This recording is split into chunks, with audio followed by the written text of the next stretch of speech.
Shalom, shalom, peuple de Dieu. Que le Seigneur nous bénisse. Le thème que je veux voir avec vous, l'histoire d'enlèvement. Acte 8, le verset 39.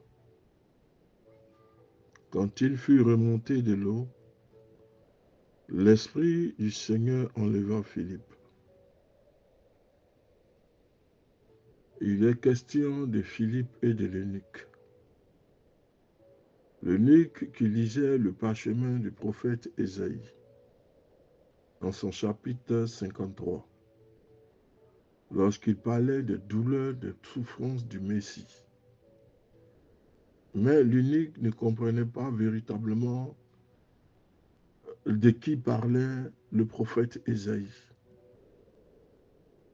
C'est de cette histoire qu'il s'agit et qui va faire l'objet de notre méditation aujourd'hui.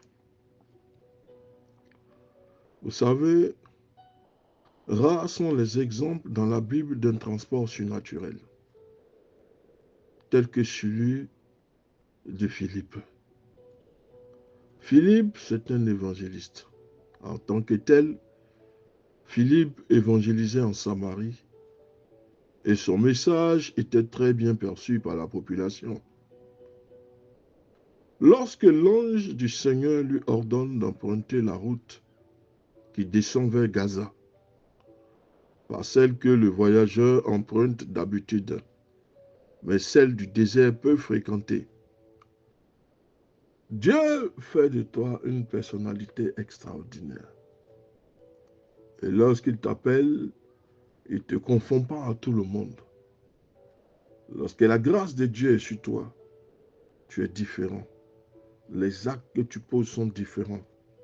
Ce que tu fais avec le Seigneur est différent. L'Éternel dit alors, l'ange dit alors à Philippe, Philippe devait emprunter la route qui descend vers Gaza. Pas celle que les voyageurs ont l'habitude d'emprunter, mais celle du désert, peu fréquentée. Philippe s'est peut-être demandé pourquoi il devait quitter un ministère florissant pour aller sur une route désertique. Des fois, nous ne comprenons pas ce que le Seigneur veut, l'acte qu'il pose.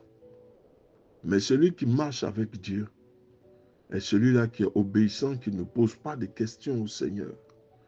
Tout ce que le Seigneur lui dit de faire, il le fait sans désobéissance. Il applique, il marche dans les ordres du Seigneur. Philippe devait prendre une route qui passe par le désert. Une route que tout le monde n'a pas l'habitude d'emprunter. Vous savez, j'ai l'habitude de dire que lorsque nous marchons avec l'Éternel, beaucoup n'aiment pas la souffrance. Les écoles de dureté, les écoles où on passe par le désert, les écoles de difficultés, de souffrance.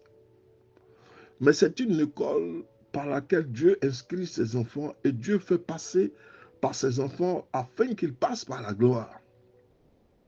Lisez la Bible où vous verrez que la plupart des serviteurs de Dieu, ceux que Dieu a appelés pour sa gloire, c'est des gens qui sont passés par un désert, une souffrance, des épreuves.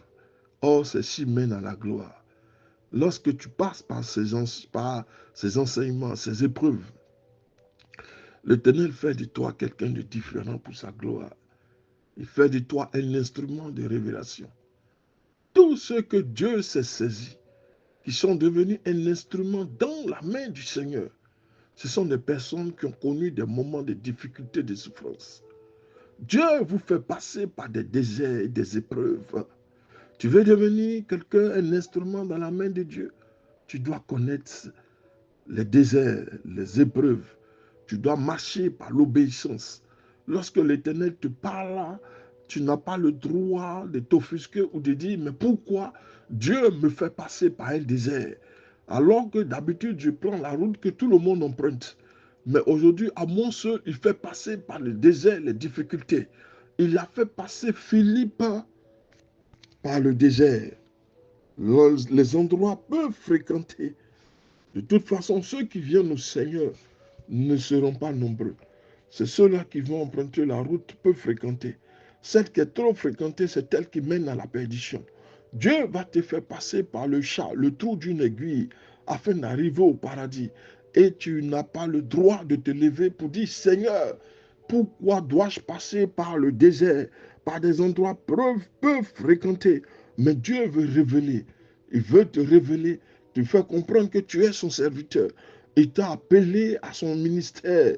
Et quand tu dois marcher dans le ministère de Dieu, tu ne dois pas faire comme les autres frères. Tu es un homme distingué. Alléluia.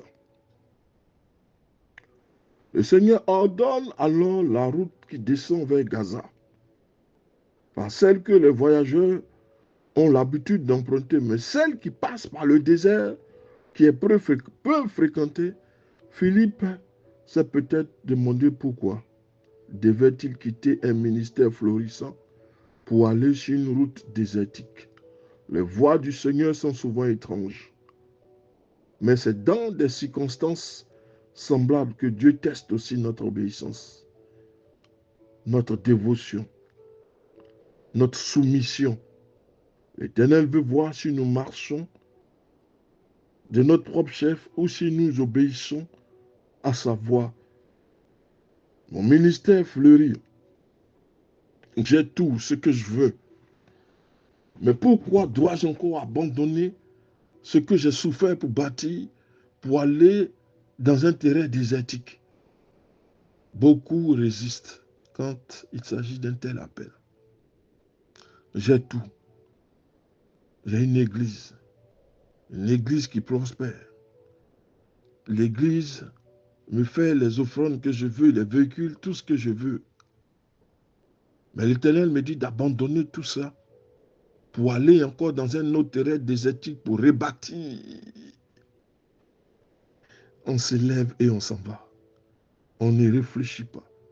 Si c'est de savoir, si ça vient. Et c'est de là que beaucoup vont commencer à dire, est-ce que c'est une révélation de Dieu? Mais avant, quand tu étais dans l'opulence, tu ne te doutais de rien. Mais maintenant, l'Éternel t'enlève d'un confort pour aller sauver une personne. À cause d'une personne, tu vas tout abandonner pour prendre la voie qui n'est pas similaire aux autres. Les voies du Seigneur sont souvent étranges. Mais c'est dans ces circonstances que l'Éternel veut voir notre obéissance. Nous notons que Philippe est parti immédiatement, le verset 27. L'obéissance n'attend pas. Celui qui est obéissant se met en marche automatiquement quand l'Éternel l'envoie. La rencontre qu'il va faire, c'est une rencontre significative car au lieu d'évangéliser des foules en Samarie, Philippe est invité à témoigner à une seule personne, riche, puissant, qui s'est procuré, semble-t-il, à Jérusalem une copie du parchemin du prophète Ésaïe. À cause d'une seule personne, Dieu va te faire dévoyer de tes habitudes. N'est-ce pas ce que le roi David disait? Je surveille un troupeau de 100 personnes. Mais quand l'ours et le lion prennent une brebis, je mets de côté les 100, les 99 brebis, et je cours attraper la seule brebis que l'ours ou le lion s'en est accaparé. Je vais arracher l'ours, la brebis de la gueule de l'ours et de la gueule du lion. À cause d'une seule personne, David a engagé sa vie, si je peux dire, son abnégation, sa hargne. Parce que l'Éternel lui a donné un troupeau de 100 brebis. Et si l'Éternel vient, il faut qu'il voie les brebis au complet, peut-être plus voir l'assemblée augmenter. Ne pas laisser les brebis partir comme disent les autres. De toute façon, partez, l'Éternel enverra d'autres. Mais ce qu'il t'a donné, tu les as chassés. À cause d'une seule personne, Dieu a fait prendre à Philippe le chemin le plus difficile, le plus rocailleux, le moins fréquenté, le désert, l'espace le plus compliqué, pour aboutir à la conversion, au baptême d'une seule personne. Et cette personne avait le chemin du parchemin, pardon, du prophète Ésaïe. Il lisait le précieux document qu'il avait dû payer très cher. Il venait d'Éthiopie, une contrée qui est beaucoup plus grande que l'Éthiopie actuelle, d'où est venue la reine des Saba au jour de Salomon, et cherchait à comprendre qui était cet homme habitué à la souffrance, à la douleur, celui-ci qui sont tombés nos fautes, nos erreurs. Il voulait savoir de qui il parlait, le prophète parlait, et pour avoir un éclairci, il fallait que ce soit le prophète, l'évangéliste Philippe, empruntant un chemin. Lorsque Dieu vous fait emprunter les chemins qui sont différents des autres, c'est un chemin qui va vous mener à la gloire. On ne réfléchit pas quand Dieu nous envoie. C'est vrai, nous ne comprenons pas. Mais quand Dieu nous fait passer par un chemin que les autres n'ont pas l'habitude d'emprunter, ou un chemin où c'est toi seul qui peux l'emprunter, les autres ne pourront pas, c'est que c'est le chemin qui conduit à ta gloire et qui te mène à ta destinée. Philippe a pris ce chemin, il a abouti au salut de l'eunuque. L'eunuque avait le livre du prophète Ésaïe. Il voulait comprendre les souffrances et de qui était l'objet de ces souffrances. De qui parlait le prophète Ésaïe. Philippe, poussé par l'Esprit, lui donne l'explication et lui dit qu'il s'agit de Jésus de Nazareth. Cela a conduit au baptême de l'Éthiopien, de l'eunuque. L'Esprit envela Philippe, tandis que le haut fonctionnaire éthiopien poursuivait sa route dans la joie, prouvant ainsi que sa foi prenait sa source en Dieu, non en Philippe. La foi ne pouvait pas prendre sa source en Philippe, parce que Philippe a été utilisé à un moment précis. La gloire de Philippe, l'élévation de Philippe devait passer aussi par le salut de l'eunuque. Philippe y a contribué, mais la source de notre foi est découle de notre dévotion dans le Seigneur, le Messie. C'est en lui que coule, c'est dans lui que provient la source de notre foi. Philippe se retrouve dans la ville aujourd'hui d'Ashdod. Et Philippe se met immédiatement à évangéliser chaque village de la côte jusqu'à Césarée, sans se poser des questions sur cet événement miraculeux.